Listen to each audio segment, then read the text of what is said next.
talk about success, right? And the way we have set it up is that I'm going to talk about my first 3 rules right up here on stage, and then I'm going to sit down with Jürgen, and he's going to talk to me about the last 3 rules, because there's 6 rules basically that I always have laid out that are the rules of success. Now let me get right away to the first rule of success.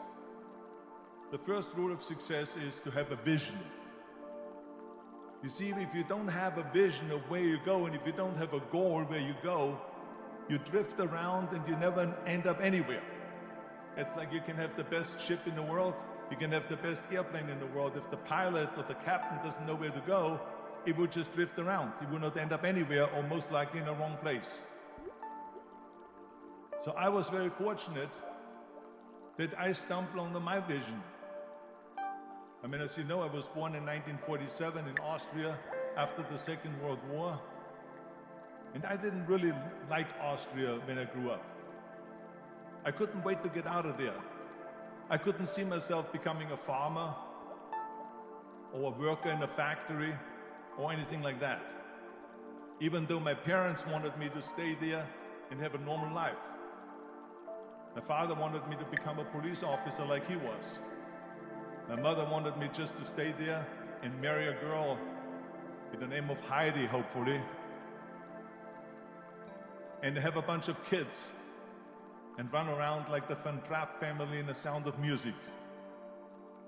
But that was their vision, not mine. My vision was totally different. I felt that I was born for something special, for something unique, for something big. So I was searching. Then one day I went to school. I remember I was 11 years old, and they showed a documentary about America. And there they showed in this documentary the huge skyscrapers, the high-rises, the huge bridges, the 6-lane freeways, the huge cars with the wings sticking out, and all of this stuff. And I said to myself, that's where I want to be. I don't want to be around here with these little farmhouses and these little buildings, and everything is old. I want to be in America. But now the question was just, how do you get to America? In those days, it was a very expensive trip. It's not like today. So again, I was very fortunate that one day after school, I walked by a store in Graz, which was called Brühl. And it was the only store that really sold kind of American stuff. So one day, they had jeans there, American jeans. And then they had the pool walker.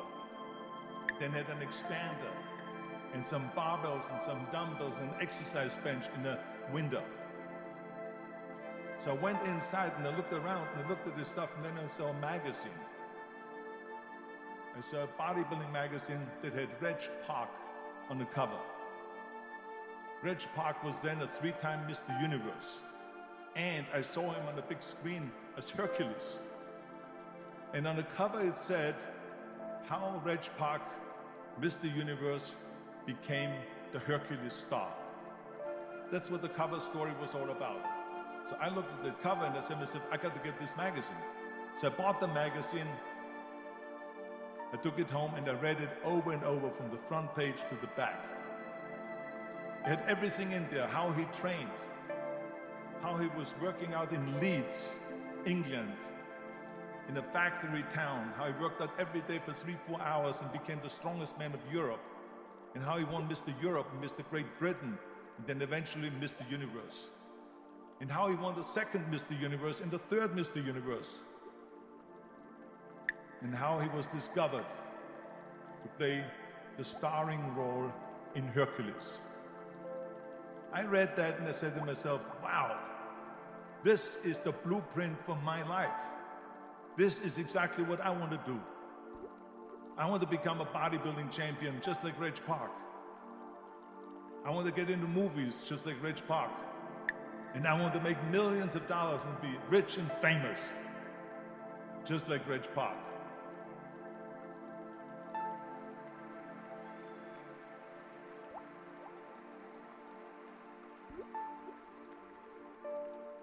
You know how great it felt that I knew where I was going? Imagine the majority of people don't know where they're going.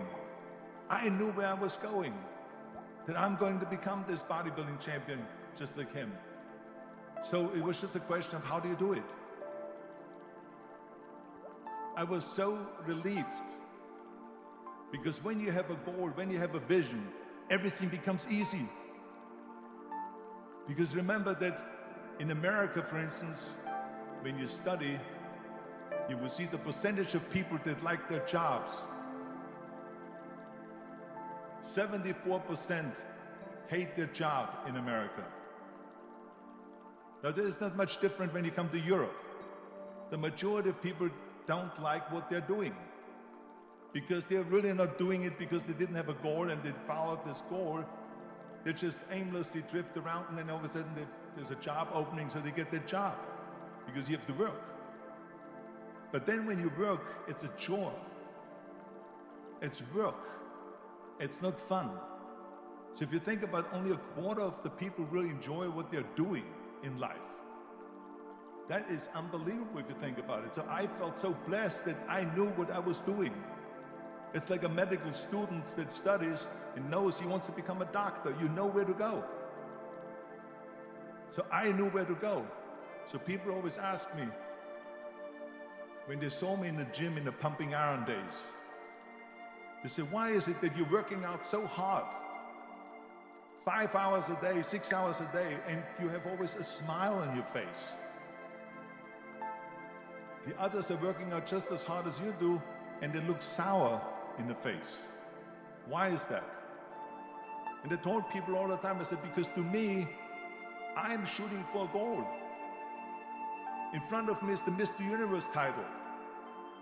So every rep that I do gets me closer to accomplishing that goal, to make this goal, this vision, turn into reality. Every single set that I do, every repetition, every weight that I lift will get me a step closer to turn this goal into reality. So I couldn't wait to do another 500-pound squat. I couldn't wait to do another 500-pound bench press. I couldn't wait to do another 2,000 reps of sit-ups. I couldn't wait for the next exercise, for the next half hour of posing and all the kind of things that you have to do to be a champion.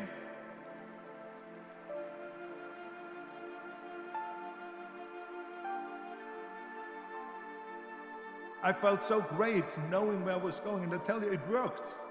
I mean, think about it. And I was just not visualizing just my exercise, but I was really lifting the trophy over my head. That's what I was thinking about. And with the age of 20,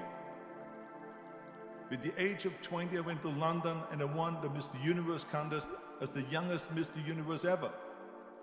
And it was because I had a goal.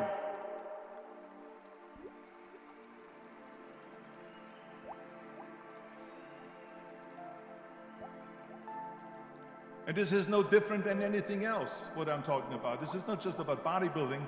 It was the same in acting. I remember when I was doing Conan the Barbarian. I was crawling on the rocks with a sword in my arm, crawling on all four. And of course, being that it's Conan, I didn't have clothes on or anything like that, right? So I was kind of, my knees were bare, my elbows were bare and everything else, and I'm crawling on the rocks. So after 10 takes, my elbows were bleeding and my knees were bleeding. And the director came to me and he said, Arnold, I'm so sorry that you have to go through this, but we need one more take, a close-up of you crawling with the sword towards the camera. Can you handle one more take? And I said to him, I don't know what you're talking about. He says, I'm totally fine. He says, but you're bleeding. I said, because I don't feel it, because I can visualize what the scene will look like in a film. And I'm so excited about this scene.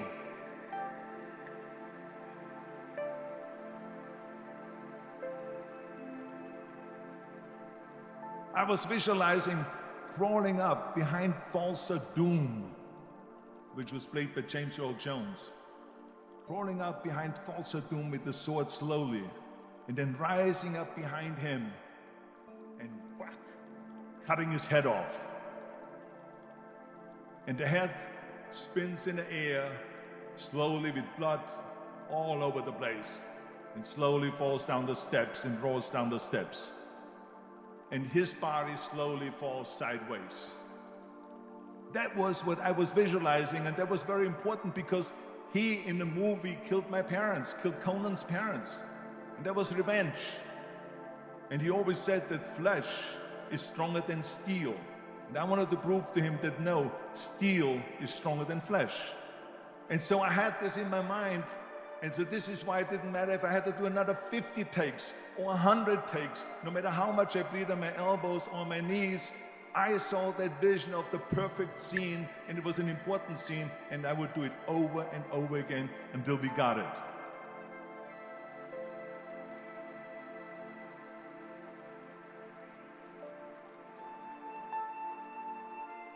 And the same thing is also in politics.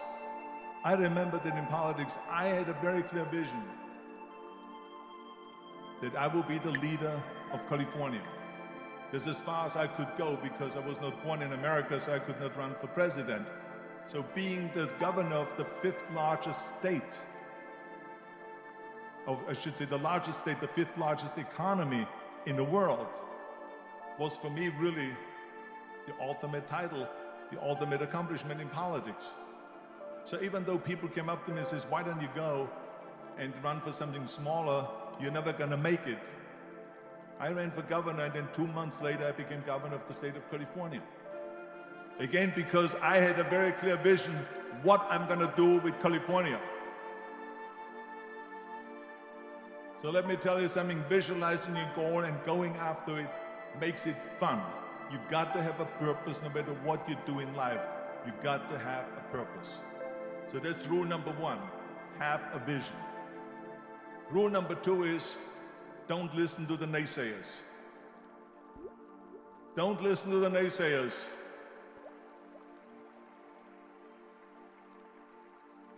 Everything I ever did, the thing that I heard out of people's mouth was, that's impossible. That can't be done. Or no. I remember when I wanted to be a bodybuilding champion, including my parents and everyone else around me, said this is impossible. Why don't you become a ski champion? That's what they do in Austria. Or a bicycle champion, or do some track and field. You can't be a bodybuilding champion. That is exactly what I heard, and of course I proved to the people that it can't be done. So whenever someone said to me, it can't be done, I heard it can be done. When they said no, I heard yes. And when they said it's impossible, I heard it is possible. Because I am a strong believer.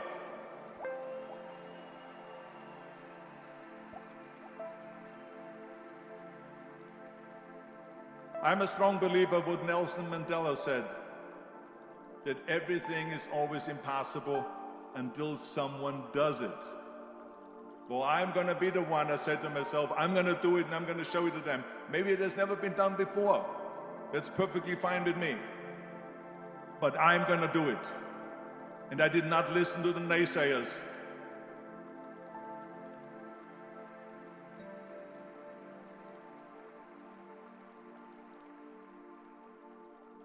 The same was also when I went into, not just in bodybuilding, they said no. When I wanted to come to America, when I wanted to go to America, they said it's impossible. There's no money that you have to fly even over there. You have no money when you go over there to live with. And what do you think, they're going to wait for you? There are plenty of big bodybuilders over there. It was all no, and it can't be done, it's impossible. And I remember then that the same thing happened also when I went into the show business. Can you imagine, I was now a bodybuilder, I weighed 250 pounds, I was Mr. Olympia 6 times, I was Mr. Universe 5 times, I Mr. World, I Mr. International, I won 13 World Bodybuilding Championships altogether, and now I said to the agent, the Hollywood agent, I want to get into movies. He said, that's funny, Arnold. I asked a studio executive, I say, I want to get into movies. I want to be a leading man. He started laughing. So they all say it's impossible. I said, why is it impossible? He says, because look at how big you are. You weigh 250 pounds. Hercules bodies in muscular bodies weighing 20 years ago. 20 years ago, they did Machista and they did all these Samson movies and Hercules movies and stuff like that, but not anymore. I know, this is the 70s. You know the sex symbols today? It's Al Pacino. He weighs 150 pounds. It's Dustin Hoffman. He weighs 146 pounds. And guess who else is a sex symbol? Woody Allen. So imagine they're telling me now that those are the new sex symbols. So therefore forget about it. And then they told me, this, and your accent, even if you reduce all your body weight and everything and have a normal body, your accent, I said, your accent, I mean, it will go give people a goosebumps. With the German accent, it will get people the creeps. They will get scared. He says, no one in Hollywood ever has become a leading man that had an accent. Doesn't happen. People in America want to hear their actors talk like John Wayne, or like Burt Reynolds, or like Clint Eastwood. Not like someone on Hogan's Heroes or something like that. Some Nazi movie. This is the kind of stuff that they heard.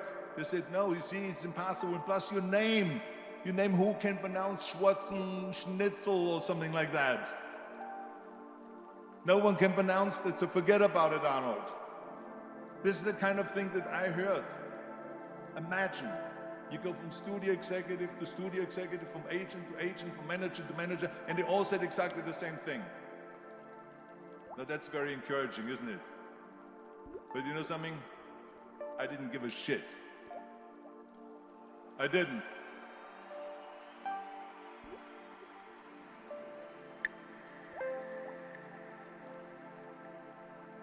Because I believed that I can be a leading man. I believed that I could be another Clint Eastwood, or another Burt Reynolds, or another Warren Beatty, or whatever those characters were, Charles Bronson and so on. I believed that I could be those people. I said, there's enough room on that ladder that I can fit up there. And I looked back again and learned from what I learned in sports. In my case, in bodybuilding. It's all about the hard work that you put in. I said to myself, in bodybuilding, I worked out 5-6 hours a day. I'm going to do the same thing now for acting. And of course, I went to college to study English. I studied voice, accent removal, acting classes, and all of this stuff, all day long. I worked and I worked and I worked. And within a short period of time, I made one movie called Hercules in New York, which of course went right into the toilet.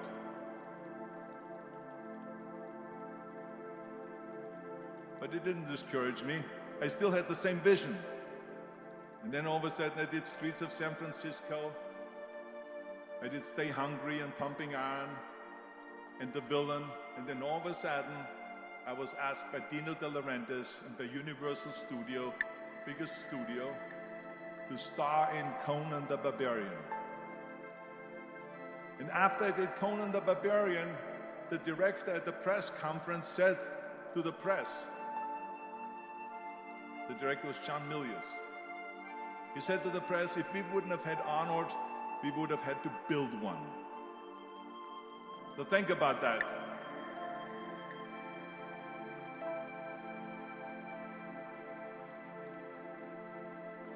The very body that they said can never be sold because the time is wrong. A few years later, I'm doing Conan the Barbarian, and it was the #1 hit at the box office when it came out in the summer of '82. Think about that. And the director says, if we wouldn't have had his body, we would have had to build one.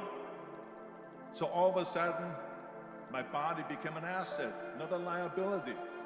And the same thing was with Terminator. After we were finished filming Terminator, Jim Cameron said to the press, if Arnold wouldn't have had that accent and talked like a machine,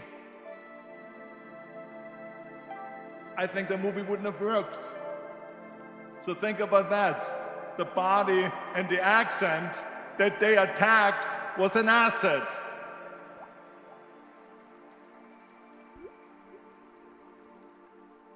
But I didn't listen to those losers. I didn't listen to them at all. Because that's exactly the way it was in politics again, when everyone said no, no, no, and it can't be done. And then became governor of California. And this is with everything like that. It's just the reality of it is that you cannot listen to the naysayers. So this is a very important lesson for all of you. So when someone says, no, this is a stupid idea, you in your mind, you don't have to say it, but in your mind just say this, oh, fuck you, you're an asshole. What do you know?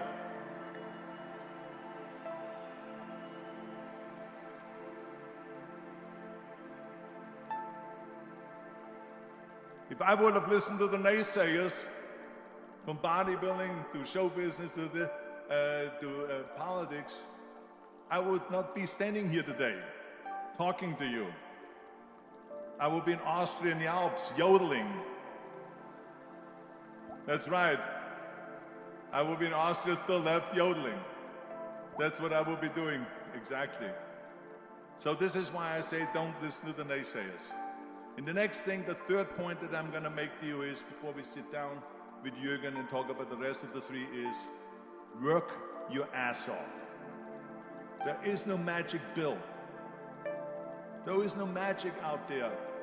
You cannot get around. You have to work and work and work. I can tell you, I've watched the day for half an hour, Jürgen and his wife that put on this show, this great event here. They work their ass off to put this together. All year long they work and they work and they work. This does not come together by itself.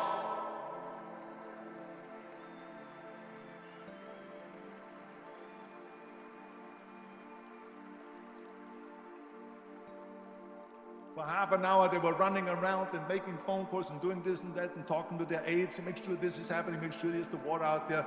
Talking about water, I love water.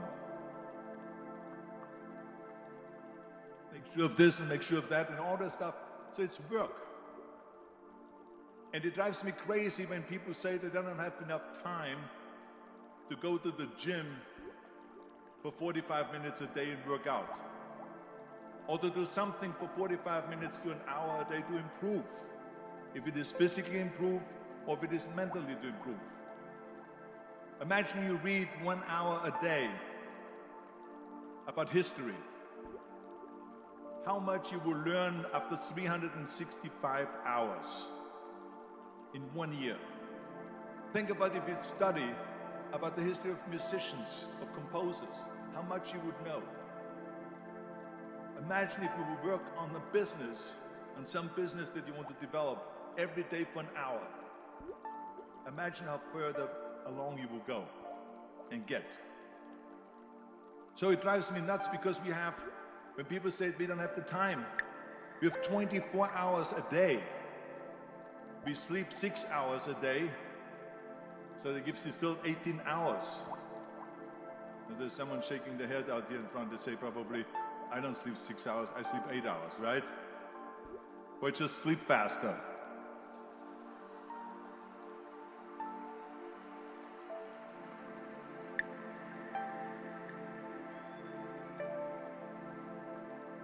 So we have 18 hours a day. The average person works around 8 to 10 hours. So let's assume it's 10 hours, so we have 8 hours left. Then you travel around an hour a day, maybe 2 hours a day.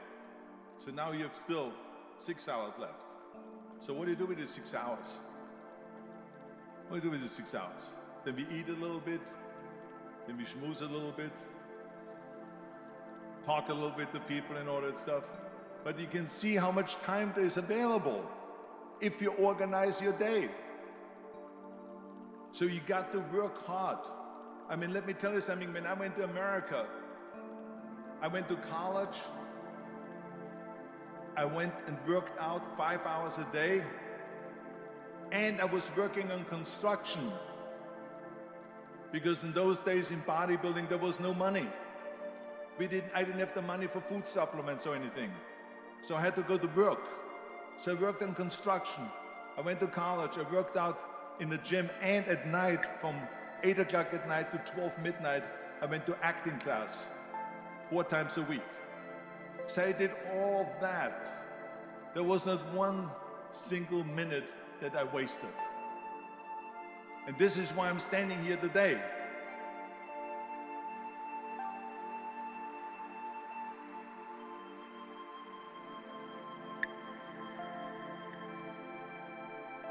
I became very friendly with Muhammad Ali in the 70s. And Muhammad Ali worked his butt off. And I saw it firsthand. And I remember that there was a sports writer that was there in the gym when he was working out and he was doing sit-ups. And they asked him, how many sit-ups do you do? And he said, I don't start counting until it hurts. Now think about that. He doesn't start counting his sit-ups until he feels pain. That's when he starts counting. That is working hard. And so you can't get around the hard work. It doesn't matter who it is. As a matter of fact, I believe what Ted Turner said, work like hell and advertise.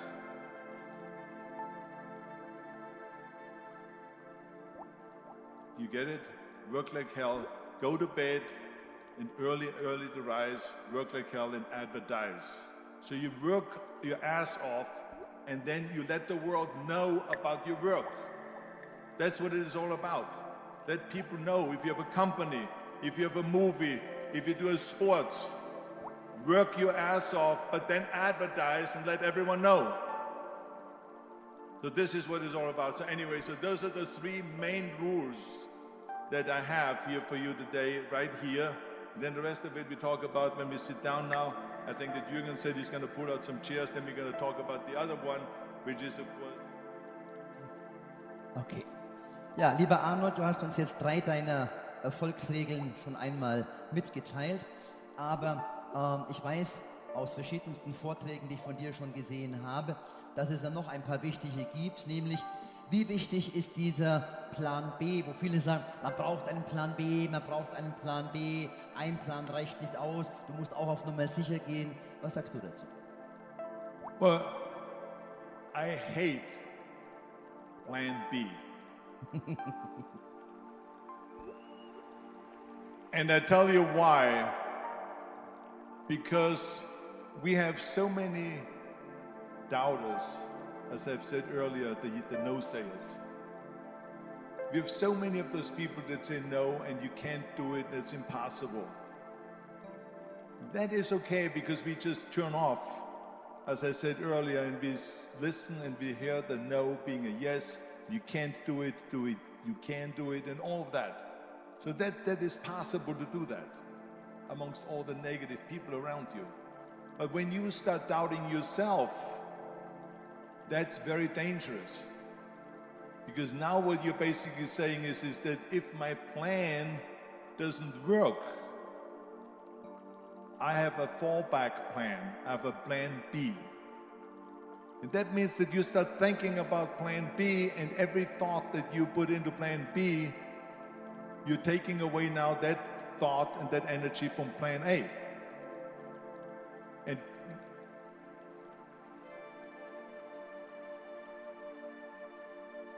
And it's very important to understand that we function better if there is no safety net, because plan B becomes a safety net. It says that if I fail, then I fall and I get picked up and I have something else there that will protect me.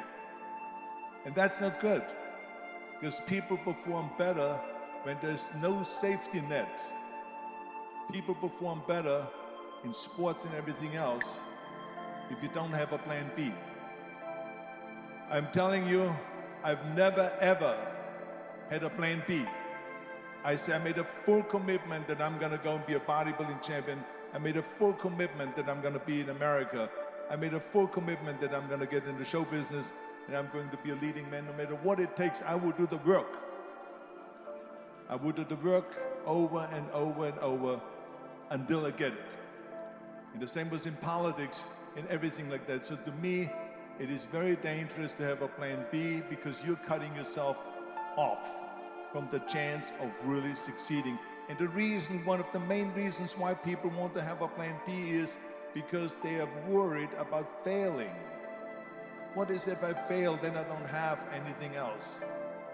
Well, let me tell you something, don't be afraid of failing, because there's nothing wrong with failing. You have to fail in order to climb that ladder. There's no one that doesn't fail.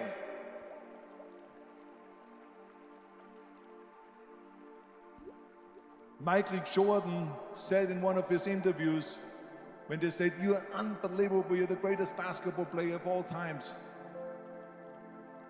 I mean, tell me about that. And he says, "Well, you're just mentioning the successes." But he says, "For me to become the greatest basketball player, I missed 9,000 shots when I was playing basketball at the NBA games." So during these games that he was so successful, he missed 9,000 shots. Does it make him a failure? No. He's one of the greatest basketball players of all times, but he failed 9,000 times. Do you get it? We all fail. It's okay.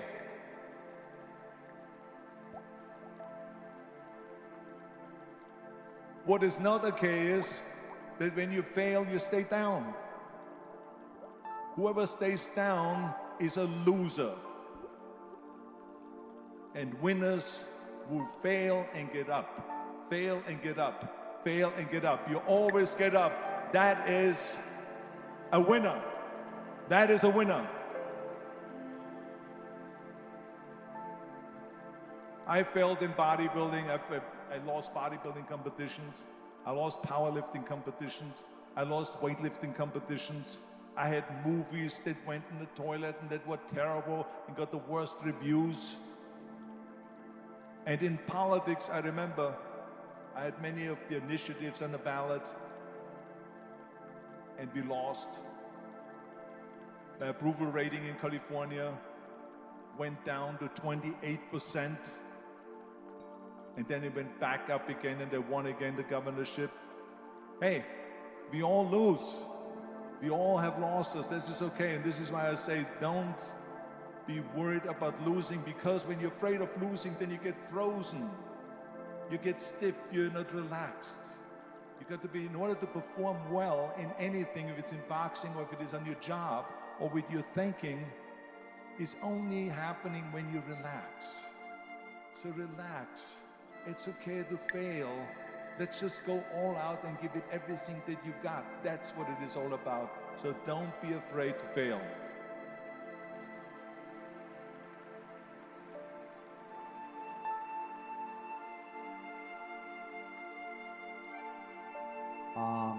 My wife Kirsten and I, we have a foundation and built up schools in Africa for poor children. So because I think it's very important when you are successful to give back to the society, give back to the world. What is your opinion to this?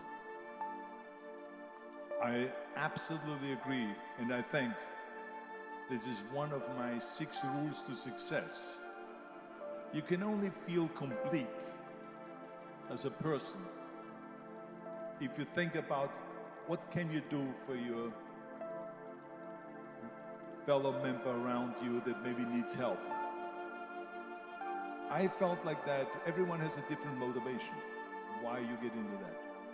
I was an immigrant going to America, and I saw how America was the most generous country in the world. I mean, they opened up their arms to me, they helped me, they invited me for Thanksgiving dinner. The people, they brought me, the bodybuilders in the gym brought me plates to my apartment because I had no plates, I had no silverware, I had no bedware, I had no pillows, I had no blanket, I had no TV, I had no radio, I had nothing. They brought it to my apartment. They helped me. And I saw that firsthand, this generosity in America. And I said to myself, as an immigrant that is being embraced with open arms, that I need to go and make sure that I give something back. Right? Because I started thinking about how did America become such a great country? How did America become such a generous country? Well, I look back in history and I realize that people have fought for America, and people have died for America, and people have suffered for America. And so it's my job now to contribute to keep it as being the #1 country in the world. And this is when I started feeling obligated, and I said to myself, so what can I do? I'm a bodybuilder, what can I do? But then I realized, when I saw Special Olympics, that I can help and train Special Olympians. And so we started getting involved in Special Olympics, and in no time, I proposed to them to start powerlifting in Special Olympics, to have deadlift, which was a safe thing to do, and to have bench press, which was a safe thing to do. And it became the #1 sports in Special Olympics, powerlifting. They always have a packed hall of 5,000 people. And I became the national trainer and the international trainer of Special Olympics.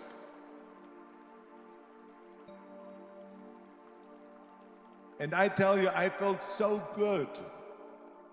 I felt better than winning a bodybuilding competition, going to one of their competitions and seeing 100 of those athletes from all over the world competing in powerlifting and being happy, and being included, and being felt that they're equal to all of us.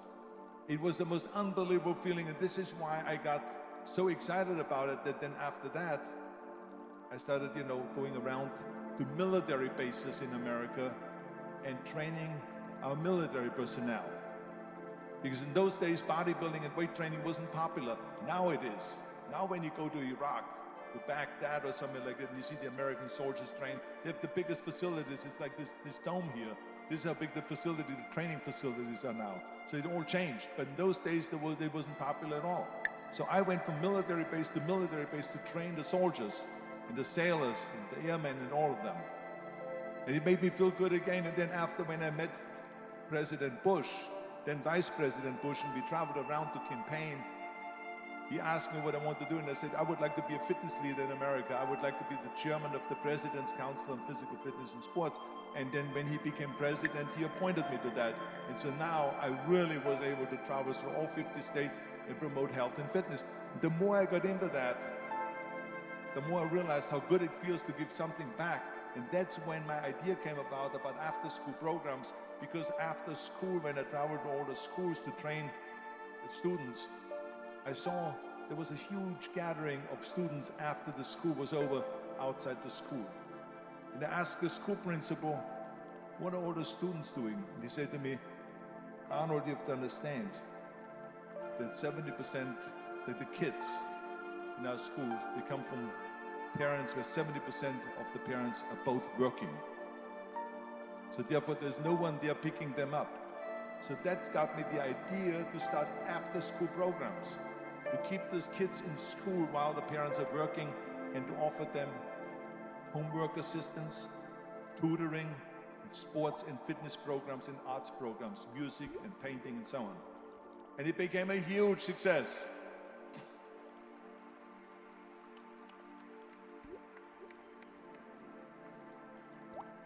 So as you know, it becomes addictive. So it becomes addictive. So then when that became very successful, and now we have after-school programs all over the United States.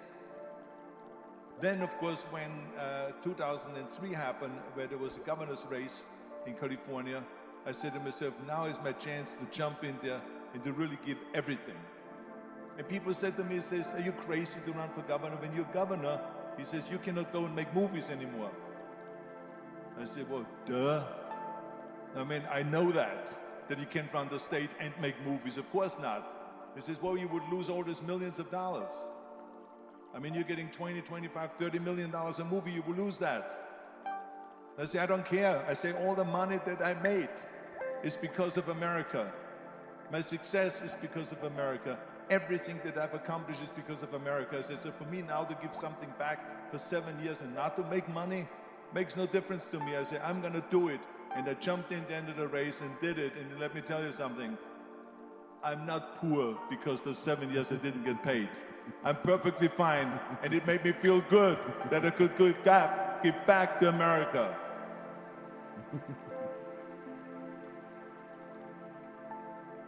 Arnold, I have told the people here today that my opinion is it is very important to learn lifetime. Don't stop in learning, go on, go forward.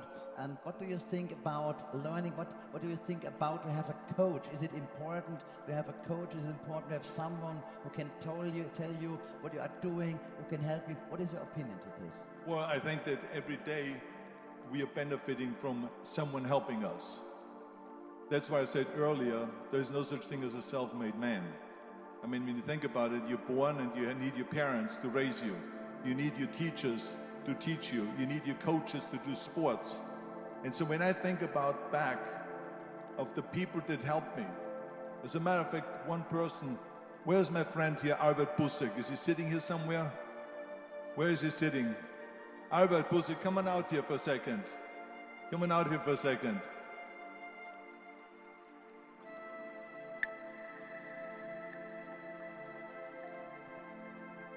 The reason why I just wanted him to come out here to the front so you see him is because without Albert Busek, I would not have had the bodybuilding career. Stay right there, Albert, and look at this way so they can see your face. Exactly.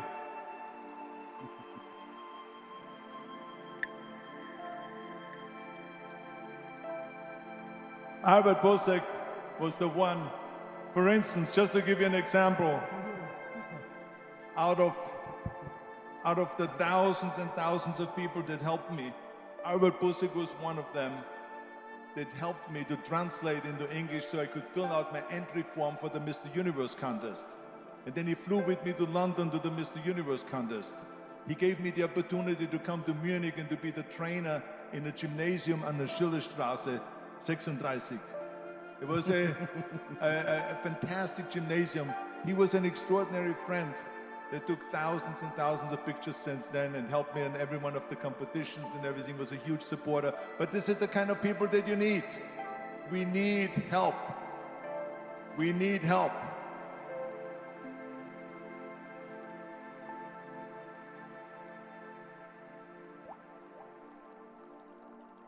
I remember that everything I did always needed help. Think about it when someone says, Arnold, you're the greatest self-made man. I said, you can call me anything you want. You can call me Arnie, you can call me Schwarzi, you can call me Terminator, you can call me Governator, but don't ever call me self-made man. I said, because I did not get to that point by myself. I mean, think about just to be successful in the movies. How are you going to be successful in the movies without having an audience? The only one that makes you successful in the movie is the people that go to see the movie. So how can you say to yourself, made man, when you need millions and millions and millions of people all over the world to go and see your movies, so people, then the press looks at it and says, this guy has a big box office success. It's the people. It's you.